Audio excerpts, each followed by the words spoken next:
Do you think that the landscape has changed for newer writers coming into the business from way back in the day when you first started? What has changed is there are less and less one-offs and things like that, little pieces where you can easily, I mean, either big pieces or small pieces, there are very, very few one-offs.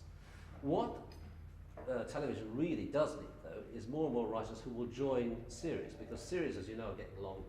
So the demand, just the sheer American impact of longer series, everybody now wants 8 hours or 10 hours, stuff like that. So you have a showrunner, essentially, which is an American, bit of an Americanism, really. We don't really do show running properly in the UK, really. But anyway, a lead writer would write maybe 2 or 3 eps of a series, and then you need 3 or 4 other 5 writers, depending on the length of the series. That is, I think, the place for many writers to start to get a break. I mean, there's a wonderful writer called James Gray, who's a theatre writer and television writer, who did a great play in Nashville this year called This House, and has a new play called, an old play revived called Tory Boys.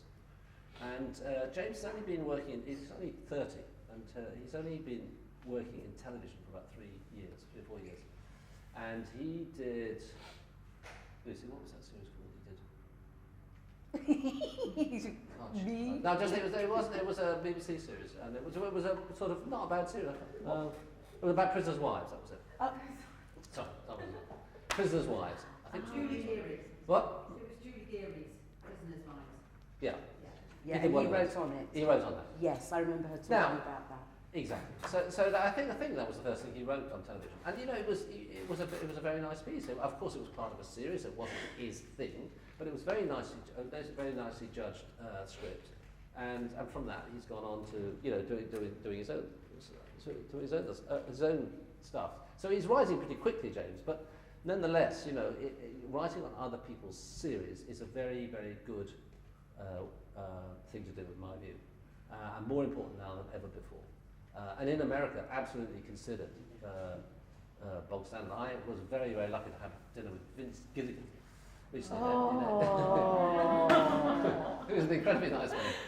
And so he was talking to me about... jealous.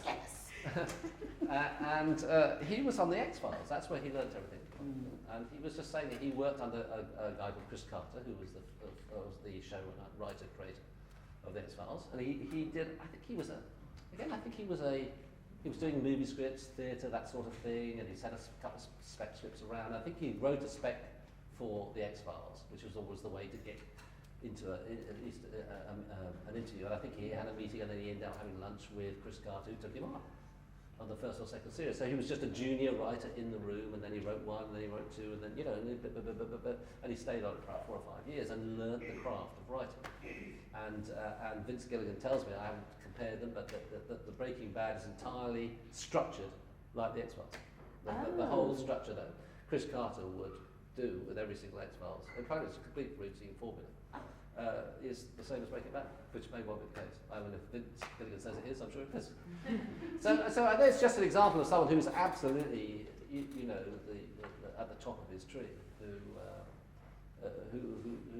just put the hours in, and then kind of got lucky. I mean, actually, it's a great story, Breaking Bad, because even when it came out, it wasn't a big success straight away. It was cancelled in series 4. Not many people realise this. They got it back. It actually formally cancelled. And what made it a hit was Netflix, not AMC, because when Netflix picked it up, very few people in this country particularly, but also in the States, had really seen it properly. And there on Netflix, whenever you paid, you could see the whole shebang, and suddenly, shoom. I mean, obviously the series was very, very good, but it hadn't immediately caught, or hadn't been seen by enough people to really catch fire.